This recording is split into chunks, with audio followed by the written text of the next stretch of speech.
How to check your Android version on Samsung Galaxy S26 Ultra. So let's start the video. First of all, go to app library. Now here, so click on settings app. Now in setting, scroll down and click on about phone. So after click on about phone, scroll down and click on software information. So after click on software information, you will see second option is Android version. So if you want to check your Android version, so you will see your Android version is here.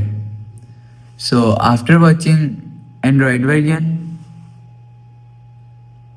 go back to home screen, refresh phone. So that's how you can check Android version on Samsung Galaxy S26 Ultra. So if you like the video, please subscribe. Thanks for watching.